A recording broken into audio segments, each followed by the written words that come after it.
आंकड़ों के बारे में एक दिलचस्प कहावत है कि ये बुनियादी चीज़ों को उभार देती हैं और दिलचस्प चीज़ें छुपा लेती हैं। खबर यही है कि हाल ही में जारी वैश्विक भुखमरी सूचकांक में भारत खराब स्थिति में दिखाया गया है और 121 देशों की फहरिस्त में 107वें पायदान पर पहुंच गया है। उससे बड़ी खबर यह है कि इस सूचकांक के मुताबिक भारत की स्थिति अपने पड़ोसी देशों नेपाल, पाकिस्तान, श्रीलंका और बांग्लादेश से भी बदतर है। सवाल यही है कि कंगाल पाकिस्तान और लगभग दिवालिया श्रीलंका के मुकाबले भारत की स्थिति क्या वाकई इतनी खराब है या किसी और वजह से इसको खराब बताया जा रहा है। आज का मुद्दा यही है। यह है आवाज द वॉइस और आप देखना शुरू कर चुके हैं द मंजीत ठाकुर शो। इससे पहले कि हम भुखमरी सूचकांक का विश्लेषण करें, सबसे पहले इसके तथ्य बता देते हैं। इस सूचकांक में 121 देशों को रैंकिंग दी गई है और भारत का रैंक 107वां है। रिपोर्ट में भारत में भूख के स्तर को चिंताजनक बताया गया है। पिछले साल यानी 2021 के सूचकांक में भारत की पोजीशन 101वीं थी और इस बार भारत अपने पड़ोसी देशों श्रीलंका जो कि 64वें नंबर पर है, नेपाल जो कि 81वें पोजीशन पर है, बांग्लादेश जो 84वें पायदान पर है और हाँ, पाकिस्तान से भी काफ़ी पीछे है। दुनिया भर के सामने कर्ज के लिए कटोरा फैला रहा पाकिस्तान 99वें पायदान पर रखा गया है। अब तथ्य संख्या 2 यह है कि यह रिपोर्ट आयरलैंड की एजेंसी कंसर्न वर्ल्ड वाइड और जर्मनी के संगठन वर्ल्ड हंगर हेल्प ने मिलकर तैयार की है। इस सर्वेक्षण की शुरुआत international food policy research institute ने की थी और वर्ल्ड हंगर हेल्प नाम के एक जर्मन एनजीओ ने इसे सबसे पहले वर्ष 2006 में जारी किया था। वर्ष 2007 से इस अभियान में आयरलैंड का भी एक स्वयंसेवी संगठन कंसर्न वर्ल्ड वाइड भी शामिल हो गया। कुल मिलाकर ये 3 एनजीओ की रिपोर्ट है। बहरहाल इस सूचकांक को भूख के खिलाफ समझ को बढ़ाने, देशों के बीच भूख के स्तर की तुलना करने के लिए एक तरीका प्रदान करने और उस जगह पर लोगों का ध्यान खींचने के लिए डिजाइन किया गया था जहां पर भारी भूखमरी है। अब इंडेक्स में यह भी देखा जाता है कि इस देश की कितनी जनसंख्या को पर्याप्त मात्रा में भोजन नहीं मिल रहा है, यानी देश के कितने लोग कुपोषण के शिकार हैं। इसमें इस बात का भी ब्यौरा होता है कि देश में 5 साल से नीचे के कितने बच्चों की लंबाई और वजन उनकी उम्र के हिसाब से कम है। साथ ही इसमें बाल मृत्यु दर की गणना को भी शामिल किया जाता है। इस सूचकांक में बीते वर्ष यानी साल 2021 में भारत 116 देशों में 101वें पोजीशन पर रहा था, जबकि वर्ष 2020 में 107 देशों को इस सूची में शामिल किया गया था। उसमें भारत का स्थान 94वां था। 2017 में इस सूचकांक में भारत का स्थान 100वां था। साल 2018 के इंडेक्स में भारत 119 देशों की सूची में 103वें स्थान पर रहा। वहीं 2019 में ये देश 117 देशों में 102वें स्थान पर रहा था। इस बार इस सूचकांक में भारत का स्कोर 29.1 मापा गया। रिपोर्ट के मुताबिक भारत में भूख का स्तर, जैसा मैंने पहले बताया, चिंताजनक श्रेणी में है। सूचकांक में कैलकुलेशन 4 मानकों के आधार पर किया जाता है: कम पोषण, कुपोषण, बच्चों की वृद्धि दर और बाल मृत्यु दर इसमें शामिल किया गया है। अब सवाल क्या है? सवाल यह है कि क्या है ये ग्लोबल हंगर इंडेक्स? अलग अलग देशों में लोगों को खाने की चीज़ें कैसी और कितनी मिलती हैं, ये उसे दिखाने का एक साधन है। ग्लोबल हंगर इंडेक्स का सूचकांक हर साल ताज़ा आंकड़ों के साथ जारी किया जाता है। ग्लोबल इंडेक्स स्कोर ज़्यादा होने का मतलब है उस देश में भूख की समस्या अधिक है। इसी तरह किसी देश का स्कोर अगर कम होता है तो उसका मतलब है कि वहाँ की स्थिति बेहतर है। इस बार जो भुखमरी सूचकांक जारी हुआ है, इसे लेकर केंद्र सरकार ने अपनी आपत्ति जाहिर की है। सरकार की तरफ से जारी बयान में कहा गया है कि ये भारत की छवि लगातार खराब किए जाने की कोशिश है कि एक राष्ट्र के रूप में वो अपनी जनसंख्या की खाद्य सुरक्षा और पोषण की ज़रूरतों को पूरा नहीं कर सकता है, ऐसी छवि बनाई जा रही है। सरकार के मुताबिक सालाना जारी होने वाली ग्लोबल हंगर इंडेक्स रिपोर्ट में गलत सूचनाएं दर्ज की गई है। भारत सरकार के मुताबिक ये इंडेक्स भूख को मापने का गलत तरीका है। इंडेक्स को मापने के 4 तरीकों में 3 तरीके सिर्फ बच्चों के स्वास्थ्य से संबंधित हैं और पूरी जनसंख्या का प्रतिनिधित्व नहीं कर सकते हैं। केंद्र सरकार के मुताबिक कुल जनसंख्या के कुपोषण का अनुपात इस इंडेक्स का चौथा और मापने का सबसे महत्वपूर्ण तरीका है, लेकिन वो भी एक जनमत सर्वेक्षण पर आधारित है जिसका सैंपल साइज काफ़ी छोटा है। सिर्फ 3000 लोगों का ये सैंपल साइज है। असल में ये सर्वे मॉड्यूल खाद्य और कृषि संगठन FAO के खाद्य और सुरक्षा अनुभव पैमाने यानी FIES पर आधारित है, जिसे गैलप वर्ल्ड पोल ने पूरा किया है, जो कि एक जनमत सर्वेक्षण है जो 8 सवालों पर आधारित है। इसमें 3000 उत्तरदाताओं का एक छोटा सैंपल साइज लिया गया है। भारत सरकार के बयान में कहा गया है कि FIES के जरिए भारत जैसे देश के कुपोषण की स्थिति का पता लगाना न केवल गलत है बल्कि ये अनैतिक है और ये केवल स्पष्ट पूर्वाग्रह को दिखाता है। क्या ये वाकई पूर्वाग्रह है? क्या ये झूठ है? इस मसले पर बात करने के लिए आज हमारे साथ 2 मेहमान हैं। एक तो हिंदी आवाज़ द वॉइस हिंदी के संपादक मलिक असगर हाशमी, दूसरे हमारे एक्सपर्ट हैं साकिब सलीम, और उनसे हम इस विषय पर ज़्यादा बात करेंगे, ज़्यादा विश्लेषण करेंगे। भुखमरी सूचकांक को लेकर के सोशल मीडिया पर बहुत बातें हो रही हैं, ट्रोलिंग हो रही है और इस पर भारत सरकार ने एक बयान भी जारी किया इसको, जैसा कि हमने आपको अभी थोड़ी देर पहले बताया। लेकिन मैं साकिब सलीम साहब से, चूँकि दोनों गेस्ट हमारे साथ मौजूद हैं, तो मैं सबसे पहले साकिब सलीम साहब से यही पूछना चाहूँगा, क्या ये पूरी तरह झूठ है या पूरी तरह सच है? शुक्रिया मंजीत साहब आपने शो पर बुलाने के लिए। सबसे पहले मैं ये कहना चाहूँगा कि कुछ चीज़ें जो हमें बताई जाती हैं वो अर्ध सत्य होता है। अर्ध सत्य यानी कि आधा सच आधा झूठ। इसमें थोड़ा झूठ है थोड़ा सच है। ऐसा नहीं है कि ये जो रैंकिंग है ये पूरे तौर पर गलत है या इसका आधार कहीं से गलत है या इस पर सवाल उठते रहे हैं। ऐसा होता तो दुनिया में बाकी देश भी इस पर सवाल उठा रहे होते, पहले से सवाल उठते। भारत भी पहले से इस पर सवाल उठाता ऐसा। और संयुक्त राष्ट्र जो हमारा है वो भी इसे मानता है। ये जर्मनी की एक तरीके से गैर सरकारी संस्था होते हुए भी जर्मनी की सरकार इसे मान्यता देती है। वहाँ की जो सरकार होती है उससे मिलकर ये काम करते हैं। डेटा जो ये लेते हैं वो संयुक्त राष्ट्र से लेते हैं, जो भी संयुक्त राष्ट्र डेटा का इस्तेमाल करता है उसे ये लेते हैं। तो ऐसे में ये कह देना कि डेटा का कोई गलती हुई है या नहीं हुई है। दूसरा, जहाँ तक आपने शुरू में ही कहा सैंपल साइज़ की बात की थी, तो ये थोड़ा स्टैटिस्टिक्स का सवाल हो जाता है कि सैंपल साइज स्टैटिस्टिक्स के जो जानकार हैं, मैं खुद भी स्टैटिस्टिक्स का वैसा जानकार तो नहीं हूँ, लेकिन वो ये मानते हैं कि स्टैटिस्टिक्स में अगर एक छोटा सैंपल साइज भी हो लेकिन वो ठीक से चूज़ किया जाए, मतलब तो वो एक सही रिजल्ट दे सकता है, सही तस्वीर पेश कर सकता है। सही तस्वीर पेश कर सकता है। आपने देखा होगा बहुत सी बार हमारे किस तरीके से जो ओपिनियन पोल्स होते हैं इलेक्शन में वो सही आते हैं। आपसे शायद ही कभी कोई ओपिनियन पोल वाला कभी मिला भी हो, ज़्यादातर लोगों में से नहीं मिला है। 10,000 लोगों से पूछते हैं, देश का रिजल्ट बताते हैं और सही आ जाता है। तो ये सब कैसे होता है? ये स्टैटिस्टिक्स का सवाल है। ये भी कोई इतना आम सवाल नहीं है। सुनने में आसान लगता है कि 3000 लोग, लेकिन स्टैटिस्टिक्स का बेसिस है वो पूरा का पूरा सब्जेक्ट ही इसलिए है, वरना वो सारे डिपार्टमेंट्स बंद हो जाएंगे। अब आते हैं हम इस सवाल पर कि सच्चाई क्या है।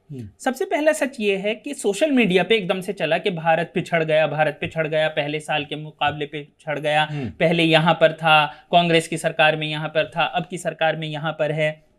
सबसे पहला सच ये है कि खुद ये रिपोर्ट हमें पढ़नी चाहिए, ज़्यादा बड़ी रिपोर्ट। मैं बीच ये सवाल जो है ना, मैं हाशमी जी की तरफ उछालना चाहूँगा। हाशमी जी, भारत सरकार ने अपने बयान में कहा कि पूर्वाग्रह ग्रस्त है ये रिपोर्ट और ये भारत की छवि खराब करने की एक साजिश का हिस्सा है। एग्जैक्ट वही शब्द नहीं है, लेकिन मतलब उसका मानी जो है वही निकल रहा है कि नहीं? हाँ बिल्कुल। जब आप इस तरह से चीज़ों को, आप जैसे अभी साकी साहब कह रहे थे, आंकड़े की बात और स्टैटिस्टिक की बात, सैंपल सर्वे की बात, तो सैंपल सर्वे में बड़े सावधानी बरती जाती है चीज़ों को लेकर के। सारे वर्गों को प्रतिनिधित्व दिया जाता है, उसके बाद ही कोई सैंपल सर्वे कामयाब हो सकता है। जहाँ तक छवि की बात है, तो लोग हमारे बीच में कुछ ऐसे लोग हैं जो हमेशा मौके की तलाश में रहते हैं कि कोई ऐसा एक मौका मिले और उसके बाद जो है हम टूट पड़े। अच्छा, वो ये भी नहीं देखते, मतलब दीवानगी, मतलब अंधेपन की दीवानगी इस तरीके से है कि बाहर से आने वाला जो सामान है वो सही है कि नहीं है, उसके तथ्यों को जांच लें, पूरा अध्ययन कर लें, उसके बाद फिर बात करें। इसमें वो लोग भी शामिल हैं जो, जिनको हम बुद्धिजीवी कहते हैं, जिनको हमारे तो कई ऐसे इकोनॉमिस्ट हैं, मैं नाम नहीं लेना चाहता, उन्होंने भी जो है कह दिया कि साहब हम तो पाकिस्तान से भी पीछे आ गए। हाँ बिल्कुल। तो हमें इस तरह से सोचना चाहिए कि राजनीतिक मुद्दे अलग हैं और देश की छवि अलग है। हाँ। उस पर उसी तरह की प्रतिक्रिया देनी चाहिए। जब हम अपने बच्चों से कहते हैं कि व्हाट्सएप पे आने वाली चीज़ों को पहले आप अध्ययन कर लो, उसकी जांच कर लो, फिर आगे बढ़ाओ, हाँ। उसी तरीके से बाहर से आने वाले आंकड़े उसको भी देख लीजिए कि कौन दे रहा है, किस मकसद से दे रहा है, मंशा क्या है। हाँ बिल्कुल। तो कई ऐसी कंट्रीज़ हैं जो इस फिराक में रहते हैं कि कोई ऐसा कोई मिल जाए जिसकी वजह से हम भारत की छवि खराब करने की कोशिश करें। अच्छा साकिब साहब, पिछले वर्ष के हम लोग जहाँ पे चर्चा हमने छोड़ी थी, बीच में मैंने आपको रोका था, पिछले वर्ष के सूचकांक में जो भारत की पोजीशन थी उसकी तुलना क्या इस बार के पोजीशन के साथ की जा सकती है? क्या ये सांख्यिकीय रूप से सही होगा, या ये जो रिपोर्ट है उसमें कुछ कहा गया है इस बारे में? सबसे पहले मैं यहीं से शुरू करना चाहूँगा जहाँ से हाशमी साहब ने छोड़ा। इन्होंने कहा व्हाट्सएप की बात की और किसी चीज़ को वेरीफाई करने की बात की। तो यहाँ पर मैं सबसे पहले वापस जाकर एक बार ये बात कहना चाहूँगा कि ट्विटर पर, फेसबुक पर, व्हाट्सएप पर लोग एकदम से एक आर्टिकल पढ़ते हैं, उसकी हेडलाइन लेते हैं और फिर एकदम से उसी पर अपनी प्रतिक्रिया दे देते हैं, राय भी कायम कर लेते हैं। राय कायम कर लेते हैं, कभी विशेषज्ञ भी बन जाते हैं कई बार। हाँ, वो विश्लेषक भी कहलाने लगते हैं। आजकल कुछ लोग विश्लेषक कहला जाते हैं। तो अब वहाँ पर परेशानी ये है, लेकिन हमारे वाले विश्लेषक बहुत अच्छे हैं। किसी ज़माने में एक फ्रेंच इतिहासकार हैं थे, मार्क ब्लॉक, उन्होंने लिखा था कि कलम और कागज़ हो तो इंसान कुछ भी लिख दे। तो वैसा ही अब हो गया है। अगर आपके पास इंटरनेट है तो आप ट्विटर पर कुछ भी लिख कर बैठ जाएं और फेसबुक पर लिख कर बैठ जाएं, कोई नहीं पूछने वाला है कि क्या हुआ। व्हाट्सएप को आपने छोड़ दिया, मुझे व्हाट्सएप को भी और भी बहुत से फिर माध्यम हो जाएंगे। तो लेकिन अब वापस हम इस बात पर आते हैं कि रिपोर्ट क्या है। रिपोर्ट सिर्फ 60 पन्ने की है, बहुत छोटी सी रिपोर्ट है। उस 60 पन्ने में भी ज़्यादातर डायग्राम वगैरह हैं। अगर कोई इंसान चाहता तो उसे पढ़ने के लिए उसे 1 घंटा भी ना लगता। उसके अंदर बहुत साफ, उसके पेज नंबर 39 यानी कि 39 नंबर के पेज पर ये साफ साफ उन्होंने खुद इस सवाल को कहा है। उन्हें पता था कि लोग हमारी रिपोर्ट को लेकर दुनिया में खूब फजीता करने जा रहे हैं, इतना उन्हें भी अंदाज़ा है। वो भी जानते हैं कि व्हाट्सएप यूनिवर्सिटी पूरी दुनिया में चल रही है। तो उन्होंने खुद ही FAQ करके डाला हुआ है। तो उसमें उन्होंने डाला कि क्या हम 1 साल की रिपोर्ट का जो स्कोर है या रैंकिंग है उसे दूसरे साल से कंपेयर कर सकते हैं। फिर उन्होंने खुद जवाब दिया है कि हम ऐसा नहीं कर सकते, क्योंकि हर साल जो हमारा स्टडी का तरीका है, जो कैलकुलेशन का तरीका है, जो पैरामीटर्स हैं वो बदलते रहते हैं हम। तो ऐसा नहीं है कि भारत की अगर आपकी रैंकिंग इस साल की या स्कोर इस साल का, हम ये कहें कि भैया 2014 में क्या था हम उसे कंपेयर सीधा सीधा कर सकें। कंपैरिजन के लिए उन्होंने खुद 3 मार्कर दिए हैं, सन 2000 के, सन 2007 के और सन 2014 के। उन्होंने कहा है कि हाँ, इसे एक दूसरे से स्कोर को, वो भी रैंक नहीं, आप कंपेयर हम दे रहे हैं, क्योंकि उन्होंने कुछ एक्स्ट्रापोलेशन वगैरह किया, फिर से स्टैटिस्टिकल मेथड्स में वो चले गए हैं। तो वहाँ पर उन्होंने ये इतना किया है। दूसरा, ये रिपोर्ट बहुत साफ इस चीज़ पर है कि आपस में डेटा को इस तरीके से हम कंपेयर नहीं कर सकते हैं। बल्कि अगर आप पूरी रिपोर्ट को उठाकर देखें, रिपोर्ट रैंकिंग की बात नहीं करती है। रैंकिंग तो हमने खुद ढूंढी है कि आपका स्कोर कितना है, वो स्कोर की बात करती है। रिपोर्ट रैंकिंग पर ध्यान केंद्रित नहीं है। अच्छा। वो उसके बाद क्या करती है, उसके बाद वो 4 अलग अलग पैरामीटर्स देखती है। जैसा कि आपने कहा, एक माल न्यूट्रिशन यानी कि कुपोषण, माल नूरिश्ड, बेसिकली माल न्यूट्रिशन वर्ड यूज नहीं हुआ है, माल नूरिश्ड वर्ड यूज हुआ है। ये पूरे जो स्कोर है उसका 1/3 हिस्सा इससे होगा। इसका क्या कहते हैं, जो छठा हिस्सा है वो आएगा इससे कि 5 साल से कम के बच्चे की हाइट उसके हिसाब से कम तो नहीं है। फिर छठा हिस्सा आएगा कि उसका वेट यानी कि उसका वजन कम तो नहीं है। फिर 1/3 हिस्सा है इन्फेंट मोर्टेलिटी रेट, एक बहुत ही स्टैंडर्ड चीज होती है कि 5 साल से कम के बच्चों में मृत्यु दर क्या है। अच्छा, मैं आपको बीच में रोके जरा सा हाशमी साहब के पास। हाशमी साहब, सोशल मीडिया पे मैं चूंकि सोशल मीडिया को आप बहुत गहराई से देखते हैं, मैं आजकल देख रहा हूँ आप बड़े मजे ले रहे हैं ट्विटर पे जब से आपने शुरू किया जी। तो ट्विटर पे ट्विटरबाज जो है वो सीधे ये कह रहे हैं कि भारत में भुखमरी है, लोग तड़प तड़प के भूख से मर रहे हैं, ऐसी छवि पेश कर रहे हैं। ये क्या है, मतलब भारत में सच में इस लेवल की भुखमरी है जिसका अंदाजा सोशल मीडिया से लग रहा है? देखिए, क्योंकि ये तो माल न्यूट्रिशन की, वजन की, मृत्यु दर की बात कर रहे हैं। देखिए, सिचुएशन पिछले 2-3 सालों में कोविड की वजह से बहुत बदला है। ठीक है, अब मैं फिर कह रहा हूँ, चूँकि मैं साइकोलॉजी सोशोलॉजी का स्टूडेंट रहा हूँ, तो स्टैटिस्टिक और वो जो है सैंपल सर्वे उसको मैंने पढ़ा है। तो उसमें बहुत सावधानी बरती जानी चाहिए। और ऐसा कोई ज़रूरी नहीं है कि जहाँ से सैंपल पहली बार उठाया गया था वहाँ दूसरी बार भी उठाया गया होगा। फिर जिस तरह से आपने जहाँ से जिस हाइट का लिया होगा उस तरह से लिया होगा। मतलब कहने का मतलब ये है कि बहुत तकनीकी मामला है इस पर, और उस पर हमें भी बात करने से पहले उस पर ध्यान देना चाहिए, पढ़ना चाहिए, उसके बाद प्रतिक्रिया देनी चाहिए। सोशल मीडिया वाली जहाँ तक बात है कि सरकार, अभी प्रधानमंत्री ने कहा कि हम मैं उसी परिप्रेक्ष्य में बात कर रहा हूँ कोविड को लेकर के, कि जो स्थिति पूरे दुनिया में फैली उसकी वजह से आज भी जो है हम आर्थिक स्थिति हमारे देश की भी बहुत अच्छी नहीं है। मतलब हमारे देश में की स्थिति गरीब थे। हाँ, नहीं ऐसा भी नहीं था, लेकिन हमारी स्थिति औरों के मुकाबले फिलहाल अच्छी है। उसके बावजूद हम ऐसे लोगों को परेशानी से बचाने के लिए लगभग 80 करोड़ लोगों को भोजन की व्यवस्था हमने की हुई है। तो एक तो निश्चित है कि वो जो लोग हैं जिनको हम भोजन दे रहे हैं वो उनकी आर्थिक दशा ठीक नहीं है, तो उनको तो हम वैसे ही बचा रहे हैं, तो भुखमरी का शिकार तो हो ही सकते हैं। भुखमरी का वो लेवल नहीं है जो सोशल मीडिया पे है। बिल्कुल, सोशल मीडिया पे मैं कहने का मतलब ये कि सरकार हमको साबित कर रहे हैं लोग, वो तो मतलब कहा ना कि सोशल मीडिया ने तो एक मौका तलाशना है, वो ज़्यादातर राजनीति होती है उस पर, कोई मकसद की बात तो होती नहीं है, या देश को किसी खास दिशा में ले जाना, ऐसा तो है नहीं। और हम किसके शिकार हो रहे हैं उस पर ध्यान नहीं देना, तो उनका क्या कहें, क्योंकि इसी काम के लिए बैठे हैं कि हमें देश को, हमें आपको कैसे जलील करना है, ये मौका तलाशते हैं। अच्छा साकिब साहब, बहुत सारे, जैसा मैं हम लोग ट्विटर और इसकी बात करते हैं सोशल मीडिया की, फेसबुक पे भी बहुत सारे मेरे मित्र हैं, उन्होंने जो सरकार के पक्ष में खड़े हुए मुझे दिखे, मैं उनको ये नहीं कह रहा हूँ कि वो पक्ष में हैं, लेकिन वो लोगों ने कहा कि वो पक्ष में लिख रहे हैं। उन्होंने कहा है कि जो गणना की गई है, कैलकुलेशन की है, उसके आंकड़ों में खामी है। क्या ऐसा कोई खामी आपको नजर आ रही है कि अलग अलग आधार वर्ष ले लिए हों? कोई ये वजह नहीं है ये मान लेने की कि खामी ये है कि आंकड़े गलत हैं। असल में परेशानी ये है कि हम लोग आमतौर पर, जितने भी लोग ट्विटर पर भी दिख रहे हैं और हम लोग भी, ज़्यादातर लोग उस रिपोर्ट को पढ़ नहीं रहे हैं और अपने हिसाब से उन्होंने पढ़ा हंगर इंडेक्स यानी कि भुखमरी। तो उन्हें लगा कि ये जो स्कोर शो कर रहा है ये कर रहा है भुखमरी। इसीलिए मैं इस बात की बात कर रहा था कि माल नूरिश्ड वर्ड इसमें क्यों इंपॉर्टेंट है। 1/3 स्कोर इस चीज पर डिपेंड करेगा कि क्या लोगों को जितनी कैलोरी मिलनी चाहिए उतनी मिल रही है या नहीं, सिर्फ 1/3। आम समझ के हिसाब से, जो मैं, आप या कोई भी इंसान, अगर मैं आपसे पूछूं भूख का मतलब क्या होता है, आप कहेंगे रोटी ना जा रही हो पेट में। वो सिर्फ 1/3 है। वो भी रोटी नहीं, वो भी इतना रोटी जितनी हम मानते हैं, जितनी कैलोरी मानक है 2400। हाँ, उसी पर जो भी है। ठीक है, मुझे भी याद नहीं है थोड़ा अंदाजन, मुझे शायद 2100 याद है। ठीक है, तो लेकिन अब आप इस पे वापस आ जाइए। अब आपको समझ में आएगा कि 1/3 ये है, 2/3 के जो मानक हैं वो अलग चीजें हैं। वो ये है कि बच्चों की हाइट ये और ये सब आम समझ जो है उसमें वो भुखमरी नहीं है। ठीक है, टेक्निकली अब हम उसे प्रूव करें वो एक अलग बात है।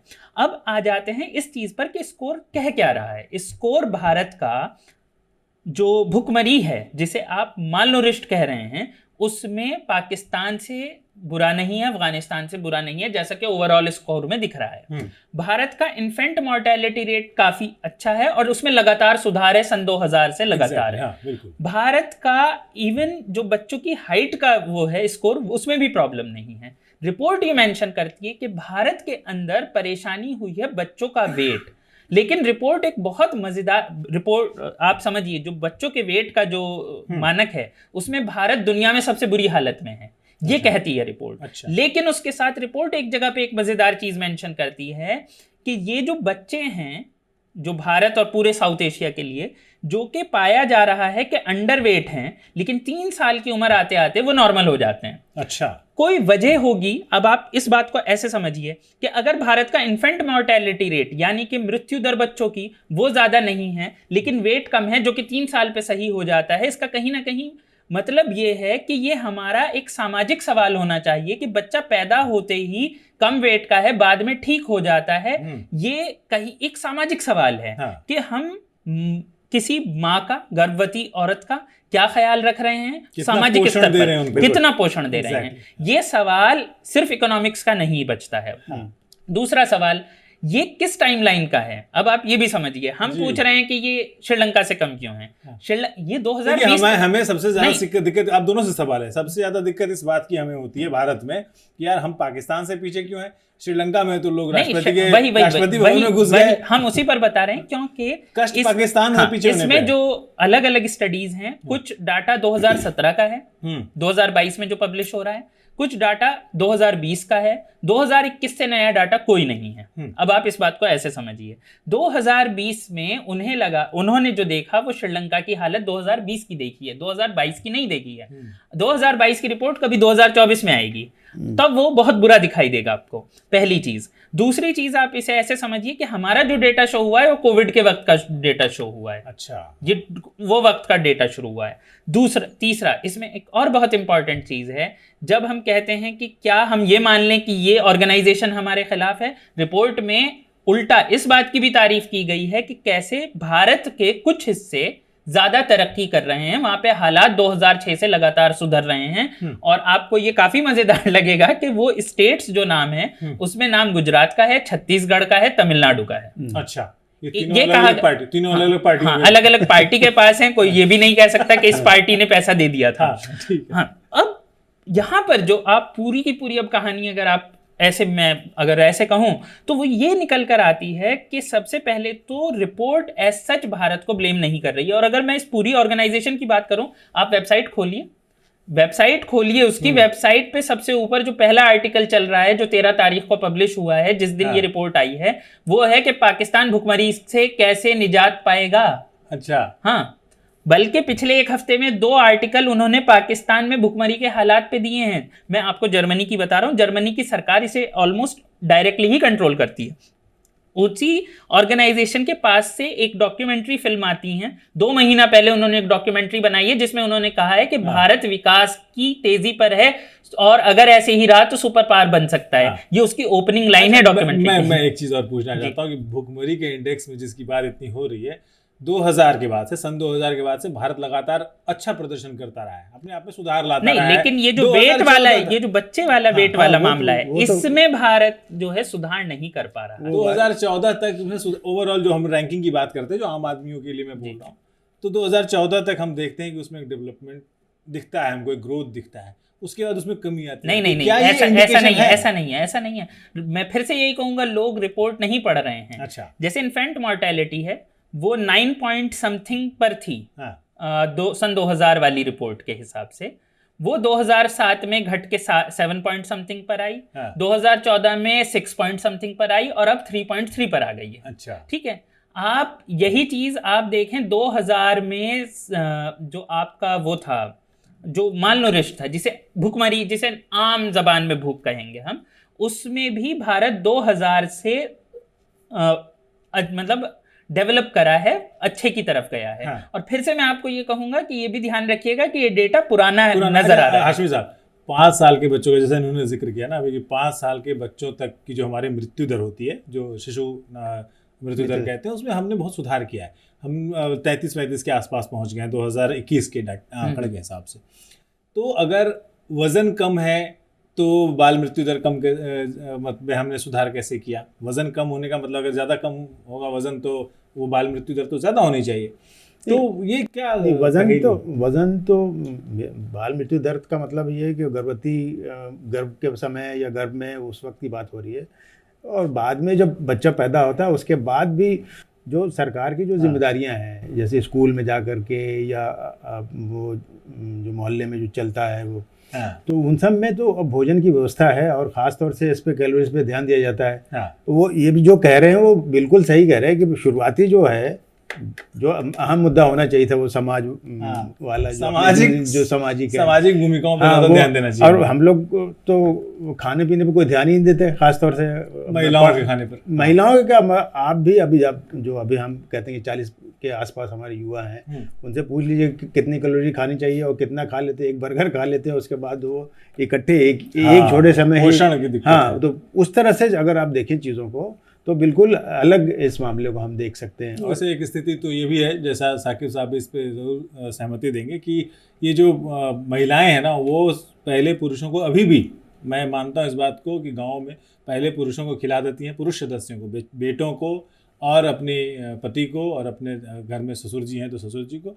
बेटियां और बहुएं या दादी या सास, जो भी है महिला सदस्य घर की, वो सबसे आखिर में खाती हैं।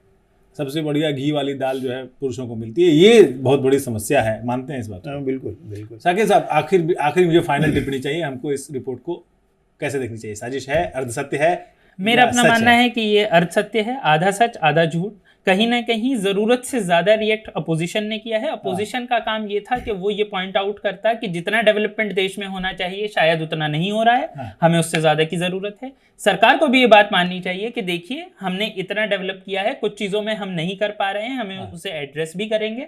और जो अभी तक जैसे मैंने कहा कि जो बाकी के 3 पैरामीटर हैं उसमें सुधार ही हो रहा है, तो हम उसमें और तेजी से सुधार ला सकते हैं। और जिस पैरामीटर में हम सुधार नहीं ला पाए हैं उसके लिए हम सरकार का काम है कि हम देखें कि वो सामाजिक कारण से हुआ है या किसी और कारण से हुआ है, ये सरकार का काम होता है। तो सरकार भी एक्सेप्ट करे।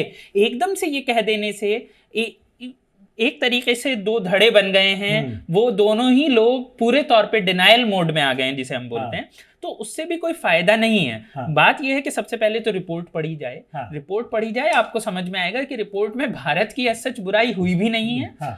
वो वेबसाइट अगर आप उनकी देखेंगे वो भी बुराई नहीं कर रहे हैं। दूसरी बात ये, एक छोटा सा सवाल जो कि मैं जरूर रखना चाहूंगा, ऐसी किसी भी रिपोर्ट के बारे में उसे सिर्फ इतना सीरियसली लेना चाहिए। मैंने आपको अभी कहा कि 2021 तक का आपके पास ये डेटा है, यानी कि 1 साल पहले श्रीलंका का डेटा लिया जाता है, कहा जाता है सब कुछ बहुत अच्छा है। श्रीलंका एशिया की कुछ सबसे अच्छी हालत की कंट्रीज में शो हो रहा है, उसमें बहुत अच्छी हालत है। फिर 6 महीने के अंदर अचानक से भुखमरी आ जाती है। तो ऐसी किसी भी रिपोर्ट को देखकर किसी भी देश या समाज के फ्यूचर को कैसे हम आंक सकते हैं या आंकना भी चाहिए या नहीं, ये सवाल हमें सोचना चाहिए कि हम कितना सीरियसली लें इस रिपोर्ट। कुल मिलाकर जो अश्वत्थामा है ना, वो मारा तो गया है, लेकिन वो हाथी मरा है या आदमी मरा है, इस पे थोड़ा सा अभी मैं आखिरी टिप्पणी आपसे लेना चाहता हूँ। क्या कहे इस रिपोर्ट को लेकर, कितना गंभीर होना चाहिए, हमें होना चाहिए गंभीर, सरकार को? मैं पहली जैसे साकिब साहब ने कहा कि हमने पूरी रिपोर्ट ही नहीं पढ़ी, तो हमने बिना पढ़े राय बना ली। अच्छा, वो शुरुआत कहाँ से हुई? जब न्यूज़ एजेंसी ने खबर डाली, उसके बाद कांग्रेस ने ट्वीट किया, और 2-4 उसमें देश जो जो राहुल गांधी ने ट्वीट किया, जो जिससे हमारे 36 के आंकड़े हैं वो आगे पीछे उसको देख लिया। उसके बाद से फिर लोगों को बोलने का मौका मिला, और वो आज उस पर विचार करने गए। जैसा अभी साकिब साहब ने कहा कि जो मुद्दे अहम मुद्दे जिस पे दोनों पक्षों को विचार करना चाहिए था, उस पर ना विचार करके हम उसके पीछे भाग रहे हैं, जिससे सरकार बदनाम हो, देश बदनाम हो। ठीक है, जैसा कि इस कार्यक्रम की शुरुआत में हमने कहा था कि आंकड़े बहुत कमाल के होते हैं। ये बुनियादी चीज़ों को उभार देते हैं और दिलचस्प चीज़ों को छुपा ले जाते हैं। और आंकड़ों का विश्लेषण इस बात पर भी निर्भर करता है कि आप कहाँ खड़े होकर के उसको किस निगाह से देखना शुरू करते हैं। सच ये है कि बेशक भूख के मामले में देश में बहुत कुछ किए जाने की ज़रूरत है, जैसा हमारे दोनों मेहमानों ने कहा, लेकिन अर्धसत्य यही है कि भूखमरी सूचकांक में हम नीचे फिसल गए। बेशक भारत को अभी काफ़ी लंबा रास्ता तय करना है, और ऐसे सूचकांकों के सियासी मतलब और मकसद को समझना भी बेहद ज़रूरी है जो आप तक पहुंचता है।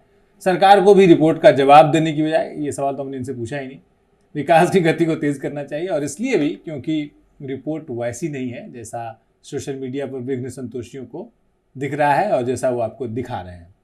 आज के कार्यक्रम में इतना ही। मैं बहुत शुक्रिया अदा करता हूं मलिक असगर हाशमी साहब का और साकिब सलीम साहब का। आप दोनों जुड़े और एक बहुत अच्छा विश्लेषण हमारे साथ किया। और हम विवाद नहीं करते हैं, हम विश्लेषण करते हैं, और इसलिए आखिर में विवाद और विश्लेषण अनुप्रास है। तो इसके साथ हम आपको एक वीडियो के साथ छोड़ जाते हैं ताकि आपको मूड फ्रेश हो। और ये भुखमरी वगैरह तो ठीक है, इसका सॉल्यूशन होता रहेगा। किसी पक्ष में खड़े ना हों और अपने पक्ष में खड़े होकर, जनता के पक्ष में खड़े होकर, समाज के पक्ष में खड़े होकर देखिए। दीजिए विदा मंजीत ठाकुर को और हमारी पूरी टीम को, और अगले हफ्ते फिर मिलेंगे किसी बेहतर विषय पर बेहतर विश्लेषण के साथ। नमस्कार।